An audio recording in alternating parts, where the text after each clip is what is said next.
bem-vindos a mais uma edição do programa Análise Tática. A versão é debate. Nesta edição vamos falar da segunda rodada do Campeonato Brasileiro, projetar a terceira que vem aí neste próximo final de semana e vamos também avaliar os confrontos das oitavas de final da Copa do Brasil. Fique ligado, é o Análise Tática Debate. E com a gente, Glaucio Carvalho, Nicolas Ribeiro, Caio Couto, todos bem-vindos aqui nesse debate. Você é o nosso convidado, Glaucio, hoje aqui, né? Porque a equipe Análise Tática sempre traz um convidado. O Caio, que é o nosso analista aqui, o Glaucio Carvalho, técnico de futebol e já foi campeão do mundo com a Sub-17 do Vasco, né, Glaucio? Fala um pouquinho da tua experiência profissional no futebol para a gente iniciar o nosso debate. Oi, Felipe, tudo bem? Seja bem-vindo. Eu sou o Caio, tudo bem? Sempre um prazer estar perante você e estar aqui na Análise Tática, com certeza é uma honra muito grande. Bom, trabalhou com o Caio Couto, você e o Caio trabalharam juntos com o Santos, né, campeões brasileiro de futebol feminino, né, parte da comissão técnica. Mas vamos lá, não vou ficar babando o ovo de vocês não, porque eu sei que todo mundo aqui é qualificado, eu quero falar de futebol na segunda rodada do Campeonato Brasileiro. Temos só 3 times com 100% de aproveitamento. São Paulo, Atlético Mineiro, Santos. O Palmeiras está com invencibilidade ainda, uma vitória e um empate. Surpreende vocês aí esse começo de Campeonato Brasileiro? Em 2 rodadas temos São Paulo, Atlético Mineiro e Santos com 100% de aproveitamento? Vamos dar a possibilidade para o nosso convidado, Glaucio Carvalho. O que você acha? Bem, o Campeonato Brasileiro, na minha opinião, começou na expectativa esperada. Nós temos uma briga entre 6 a 8 clubes que vão brigar por vaga na Libertadores. O São Paulo, ele é um clube que ele veio evoluindo dentro do Campeonato Paulista, não é surpresa o resultado, até porque ele se reforçou, jogadores que não puderam disputar o Campeonato do Paulista já entraram no Brasileiro, como o Tietê, o Pato. O Atlético Mineiro, na minha opinião, é um pouquinho de surpresa por causa da campanha ruim que ele vinha fazendo na Libertadores, mesmo tendo chegado na final do Campeonato Mineiro. O Santos não, o Santos a gente já sabe da potência que é o futebol do Santos, o time do Santos é muito forte. Eu acho que o São Paulo ele conseguiu colocar um padrão de jogo surpreendente. Na realidade eu estava até comentando ontem o jogo que eu assisti do jogo, eu fui na Vila Belmiro assistir o jogo. Ele fez algumas movimentações e fez alguma postura que eu não conhecia dentro do futebol brasileiro. Mas alguns clubes, o Campeonato Brasileiro é uma gangorra. Você tem o Flamengo, você tem o Internacional, você tem o Grêmio ainda, que não venceu, mas são clubes que vão vir forte para buscar vaga na Libertadores e possivelmente, né, aí vai depender que a concorrência é muito grande, elenco, sobre o título. Mas esses clubes, nós temos uns 6 a 8 clubes capazes de disputar, buscar vaga na Libertadores e até o título. Ô Nicolas, o Palmeiras ainda invicto dentro da competição, porém o Felipão está se permitindo também fazer algumas variações em relação ao time dele, já que ele está disputando competições em paralelo. É uma equipe também que deve brigar ali pelas primeiras posições dentro do Campeonato Brasileiro? A expectativa é essa, né? Eu creio que os 3 que venceram as 2 partidas até agora, tanto o Santos quanto o São Paulo quanto o Atlético Mineiro, são times que vão brigar por vaga na Libertadores, não necessariamente pelo título. É claro que é muito cedo pra gente palpitar qualquer coisa, mas eu acho que o Palmeiras, Cruzeiro e Flamengo entram melhor na briga pelo título, por mais que não tenham largado tão bem. Tem algum parâmetro, Caio, que é possível num campeonato de 38 rodadas? Nós estamos aqui apenas com 2 jogos disputados e temos que analisar o que nós vimos até aqui. Mas o que nós vemos hoje na tabela é uma realidade para se ver durante o campeonato? Como o Nicolas e o Glaucio disseram, é tudo um início e as coisas devem ter talvez mudanças, principalmente na parte de cima da tabela. Felipe, é somente o início, né? Faltam aí 36 rodadas. Todavia, é fato que as 3 equipes que estão na frente brigarão ao menos por Libertadores. Não são equipes qualificadas. Apenas, como disse o Glaucio, o Atlético Mineiro tem 100%, mas nessas 2 partidas não convenceu, né? São 2 vitórias, mas sem estar convencendo. Diferente de um futebol melhor apresentado pelo Santos e pelo São Paulo Futebol Clube. E o que vai tender muito ao longo da competição para a definição de quem realmente vai estar na Libertadores e título será o que vai estar acontecendo na Libertadores com todas essas equipes, com Flamengo, Cruzeiro, Grêmio, se eles vão priorizar a Libertadores, né, em que nível de Libertadores eles vão estar, ou se eles vão dar uma assistência maior ao Campeonato Brasileiro, e isso pode fazer a diferença. Vamos colocar na tela, então, a segunda rodada do Campeonato Brasileiro, só para a gente passar a limpo aí como foram os resultados, né? O Internacional venceu o Flamengo por 2-1, o CSA empatou em casa com o Palmeiras 1-1, o Corinthians venceu a primeira 1-0 diante da Chapecoense, o Cruzeiro bateu o Ceará por 1-0, o Avaí na ressacada empatou com o Grêmio 1-1, o Goiás no Serra Dourada perdeu para o São Paulo 2-1, o Vasco foi derrotado pelo Atlético Mineiro no Rio por 2-1, o Fortaleza venceu a primeira 2-1 diante do Atlético Paranaense. Aí o Santos bateu o Fluminense por 2-1 no duelo ali entre Sampaoli e Fernando Diniz. E o Botafogo venceu o Bahia por 3-2. Desses jogos, desses resultados da segunda rodada especificamente, algum que chamou a atenção de vocês pelo resultado? Ou talvez que vocês tenham conseguido acompanhar e que possa ter dado aí alguma coisa de diferente? Eu gostaria, Felipe, de levantar como bola. O Ceará perdeu para o Cruzeiro em Belo Horizonte, mas jogou uma baita partida, não foi merecedor da derrota. A gente tem um Atlético Paranaense, que a gente sempre fala da força dele, mas mais uma vez começou mal fora de casa, né? Primeiro jogo fora de casa, assim como na Libertadores, ele sempre tendo essa dificuldade, então é um perfil até então dessa equipe do Atlético. E o Fortaleza, que começou perdendo de 4 para o Palmeiras, mas já em casa, contra uma boa equipe, se reabilitou. Então talvez pode mostrar também ser uma equipe que vai conseguir brigar pela permanência. Vamos lá, gente. Você, Glaucio, Nicolas. O CSA, eu achei interessante, 1-1 contra o Palmeiras, por mais que esteja jogando em casa, um resultado importante para o CSA, que é, claro, um time que sobe da segunda divisão. É um time que vai brigar pelo rebaixamento, na sua opinião, Nicolas? Na minha opinião, sim, e comemorou esse resultado. O Davidson deu entrevista pós-jogo falando que não entendia porque a torcida estava comemorando um empate, a torcida do CSA. Ele tem que entender a realidade, né? O CSA enfrentou o atual campeão brasileiro, que é o Flamengo, um elenco muito mais estrelado, e sair com um ponto num confronto desse, por mais que seja em Palmeiras, no caso, né? Palmeiras. Isso. Normal, ato falho. Bem, eu destacaria os dois times do Ceará, Fortaleza e o próprio Ceará, que vieram de 2 derrotas, se recuperaram muito bem, e não foi só apenas o resultado, foi o desempenho na partida. Fortaleza teve uma performance, digamos assim, de alto nível, tá? E o próprio Ceará, que havia perdido pro Palmeiras, o Ceará, perdão. Que perdeu para o... Não, ele tinha vencido bem o CSA. Ele venceu o CSA e perdeu para o Cruzeiro, mas jogando muito bem.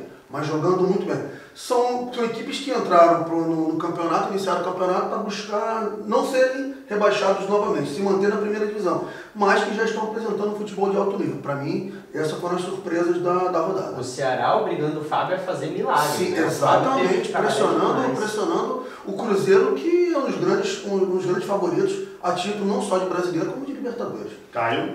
Vale salientar também o Botafogo, né? A reação do Botafogo, que ele perdeu para o São Paulo, mas fazendo um bom jogo, né?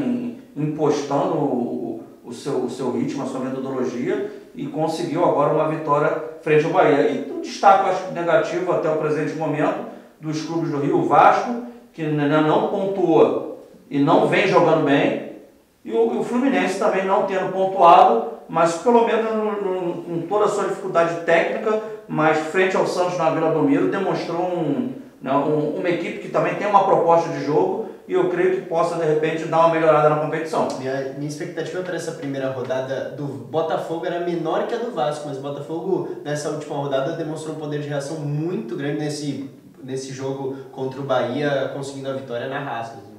Me permitam, então, trazer agora um debate sobre o que pode ser essa terceira rodada do Campeonato Brasileiro. Dos jogos, vamos à tela, eu vou passar os jogos dessa terceira rodada para que a gente analise, porque eu quero depois que Caio Couto com a companhia do Glaucio Carvalho, ambos na prancheta para analisarem um jogo desta rodada número 3 do Campeonato Brasileiro. Vamos à tela então, novamente. Neste sábado às 7 da noite em Manaus, o Vasco recebe o Corinthians. Depois, no mesmo horário, o Palmeiras recebe o Internacional e o Ceará, às 9 da noite, horário de Brasília, pega o Atlético Mineiro. São os 3 jogos do sábado. Neste domingo, às 11 da manhã, a Chape recebe o Atlético Paranaense. Depois, às 4 da tarde, São Paulo pega o Flamengo, o Botafogo recebe o Fortaleza, o CSA recebe o Santos e o Cruzeiro pega o Goiás. Nos jogos das 7 da noite, o Grêmio recebe o Fluminense em Porto Alegre, o Bahia pega o Avaí jogando em Salvador. Destes jogos, 10 jogos que marcam a terceira rodada, vamos ao Caio Analisa e o Caio Couto ao lado de Glaucio Carvalho vão falar um pouquinho mais de como São Paulo e Flamengo podem atuar nessa terceira rodada.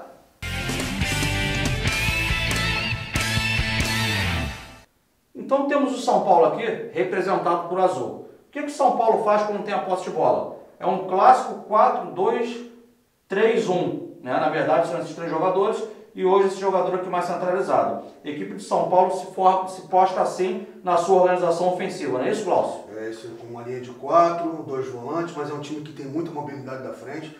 Os jogadores se movimentam o tempo todo e sempre fazendo um volante participando também como meio de criação. É um time bem vertical. É um time quando faz a perda da posse de bola, ele tenta recuperar no campo ofensivo. Caso não aconteça, ele vem para uma linha de 3, que é a linha do meio campo atrás, mas sempre que toma a posse de bola, busca a velocidade, sendo bem vertical para fazer o gol. E aí, exemplificando o que o Glaucio falou, ele não conseguindo já retomar a bola numa pressão inicial, essas linhas já baixam bastante. Não é isso, Glaucio? Você acabou de falar. Entenda essa formatação e se conseguir roubar essa bola aqui no primeiro momento é muita velocidade, é uma equipe vertical. E do outro lado a gente tem uma equipe do Flamengo aqui, lógico, representada em vermelho, né, Glaucio? Equipe essa que também, quando tem a posse de bola, apresenta algo similar ao São Paulo. Linha de 4, esses 2 jogadores à frente dessa linha de 4, um jogador aqui como se fosse no futebol antigo, aquele clássico meia, né? Uma movimentação para os 2 lados. E 3 atacantes à frente, mas uma característica um pouco diferente do São Paulo, apesar de ter a mesma formatação, não é isso? Tem uma formatação bem parecida, a forma de jogar também é bem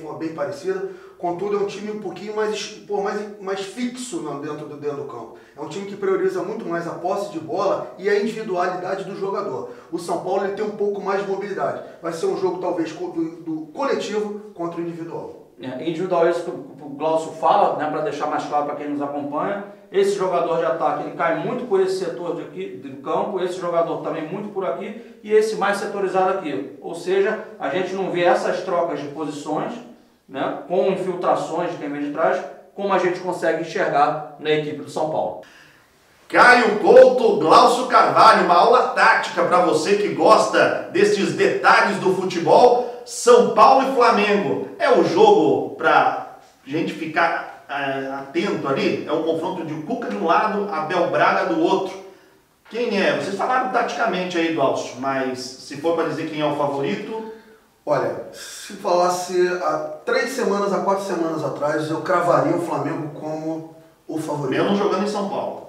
Mesmo jogando em São Paulo, porque o Flamengo vinha apresentando um futebol e uma expectativa jogando bem dentro e fora de casa. Contudo, na realidade, hoje a gente vê um Flamengo pressionado, uma comissão técnica que não está atendendo a expectativa da torcida e a gente está vendo, por outro lado, um São Paulo em plena evolução. Não só técnica, como tática, mas também física. É um jogo, para mim, que hoje, se eu tivesse que realmente fazer uma aposta, eu colocaria o São Paulo um pouco à frente do Flamengo. Concorda, Nicolas? Eu concordo, o São Paulo está demonstrando uma evolução muito grande com a chegada do Pato. É impressionante como o Pato, muitos criticam, ele não tem intensidade, mas é um cara diferenciado, né? Você vê ele em campo, é um cara diferenciado, e a chegada do Cuca, né? O Cuca fez diferença aí nesse time, é um cara que é o bombeiro, né? O Cuca, para chegar para apagar o incêndio do São Paulo que dura tanto tempo. Também vejo o São Paulo hoje como favorito e com uma característica muito peculiar ao Cuca, uma equipe que joga muito na vertical, com muita velocidade, ele utilizando o Everton do lado, o Menino, o Toró do outro lado, o Pato centralizado, mas com muita qualidade técnica e uma infiltração muito grande do Tietê. Então é um time que cresceu e eu creio que junto com o Santos Futebol Clube vão virar a terceira rodada como líderes do campeonato, não acreditando numa vitória do Atlético Mineiro na próxima rodada. Olha, eu vou cometer aqui uma indelicadeza, ou tal do spoiler, né? Fora aqui dos microfones, o Glaucio, quando chegou aqui antes da gente gravar, ele comentava sobre essa terceira rodada, ou melhor, sobre as 2 primeiras rodadas, ele comentava sobre o preparo físico dos jogadores nessas 2 primeiras rodadas. Ô Glaucio, te chamou a atenção alguns times negativamente? E vamos discutir então também, projetando para a terceira rodada, quais os times que fisicamente que você percebeu sentiram o ritmo puxado aí desse início de campeonato brasileiro? Felipe, eu percebi porque a maioria dos jogos eu assisti na televisão. E quando a gente está no estádio, a gente consegue perceber momentos do que a equipe tem uma queda de rendimento, você vê jogadores que não estão se movimentando como eles começaram. Mas eu assisti o jogo do Atlético Mineiro e Vasco, e quando acabou o jogo, as duas equipes totalmente extenuadas, caindo no campo. Ontem, no jogo do Fluminense e contra o Santos, com 25 minutos, os jogadores do Fluminense estavam extenuados no campo, caindo com câimbra, jogadores agachados, todo momento pediam água e atrasando o reinício da partida. Por coincidência, na quarta-feira, o próprio Carille já reclamou que no calendário que está absurdo, que realmente, olha só, gente, nós estamos jogando quarta, sábado, domingo, quarta, a intensidade é muito alta e nós estamos no terceiro mês de competição. Vai haver uma gangorra muito grande no campeonato, mesmo com equipes que a gente tem uma expectativa de bons resultados, o aspecto físico vai influenciar em resultado. Que agora realmente está comprovado. Futebol brasileiro, a equipe que tiver o melhor elenco, na minha opinião, ela vai sobressair. Lá atrás, quando o Osório chegou no São Paulo e não queria manter um chamado time titular, usava o elenco, girava todo mundo. O Osório é louco, imagina, vai fazer isso no futebol brasileiro, não vai dar certo, porque é cultural. Mas parece claro, Caio, Nicolas, que se não fizer isso, como o Glaucio levantou, vai ter gente estourando por aí. Grêmio e Palmeiras são equipes que desde a temporada passada já vem fazendo isso costumeiramente. O Palmeiras jogou boa parte do segundo turno com o time reserva e segurou a liderança invicto, né? Mas também devemos salientar, também não podemos esquecer, o calendário está absurdo, mas a gente tem um ano de Copa América também, realizado aqui no Brasil. Então a gente vai ter esse início realmente de competição que está muito apertado e os jogos hoje dependem muito da intensidade, né, da troca de posições e realmente está muito desgastante. O Glaucio foi muito feliz nessa abordagem.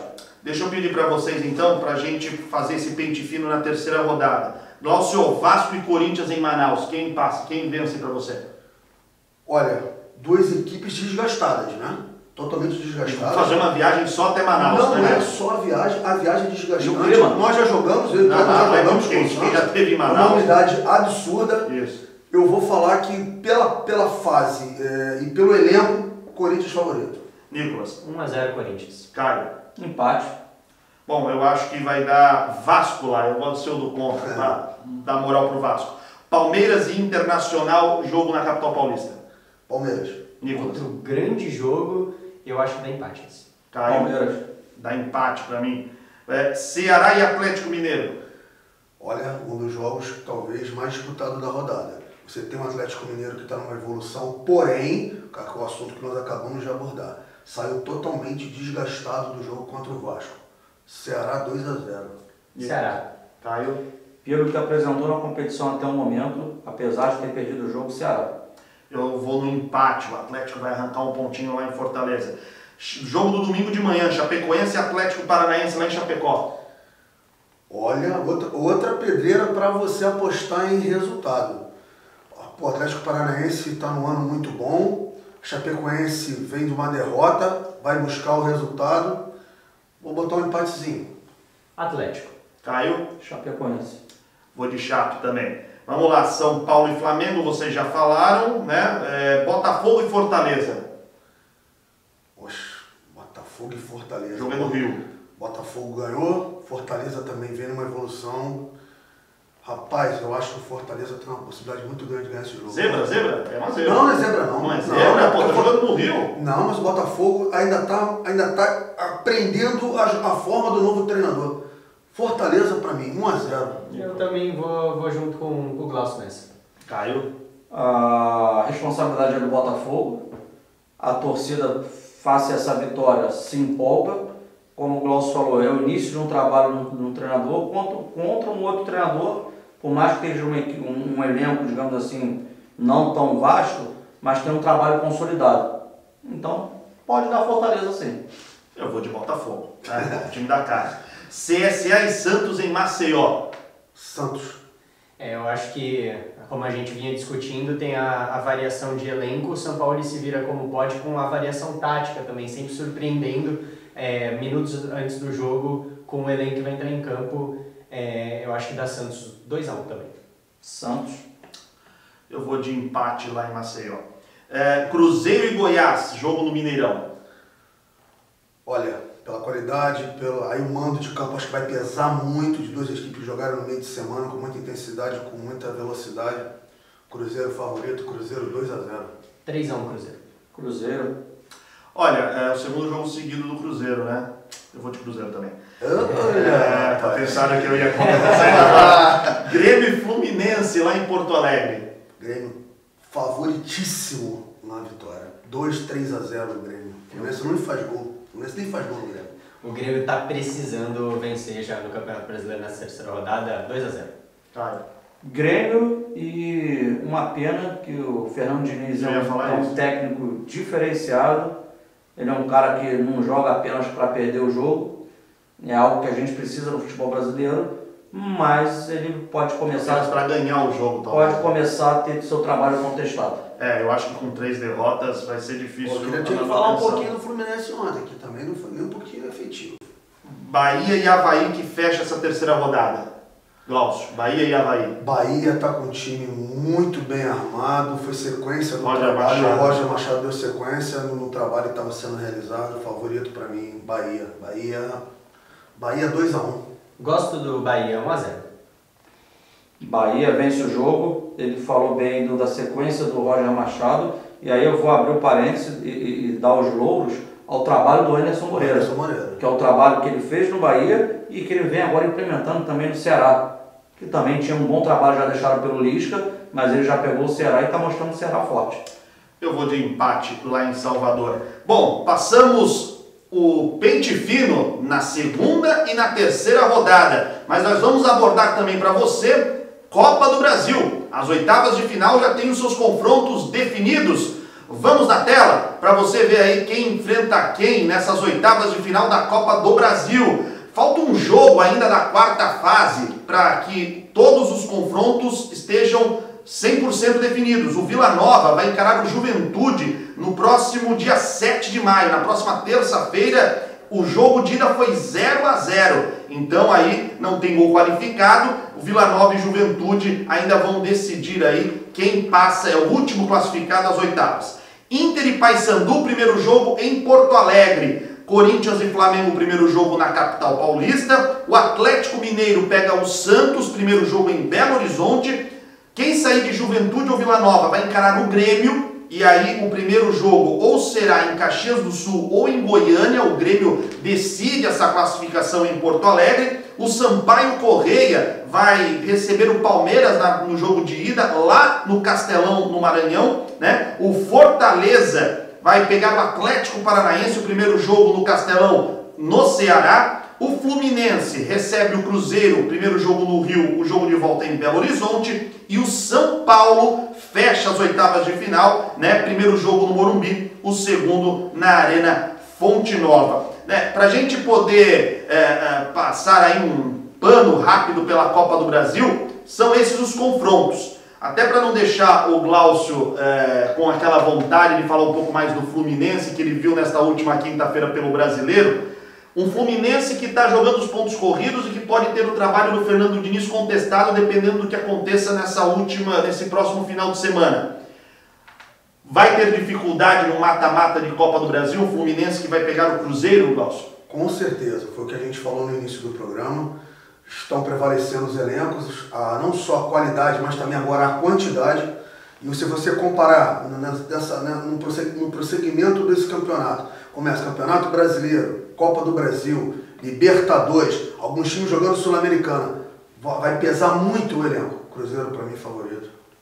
Desses confrontos que nós temos nas oitavas de final da Copa do Brasil, Caio, Inter e Paysandu, Corinthians e Flamengo, Atlético Mineiro e Santos, Juventude ou Vila Nova e Grêmio, Sampaio Correia e Palmeiras, Fortaleza e Atlético Paranaense, o Fluminense e Cruzeiro, São Paulo e Bahia. Alguém aí se deu mal nesse emparelhamento? Pô, Felipe, de uma maneira geral, acho que tirando alguns jogos, que vai ser o vencedor de Vila Nova e Juventude e Palmeiras e Sampaio Corrêa, né, a gente, de uma maneira geral, a gente vê jogos equilibrados. Agora eu vou já olhar lá para frente. Equipes que são muito fortes no mata-mata é o Cruzeiro, é o Corinthians, são equipes que têm que ser respeitadas, é o Palmeiras.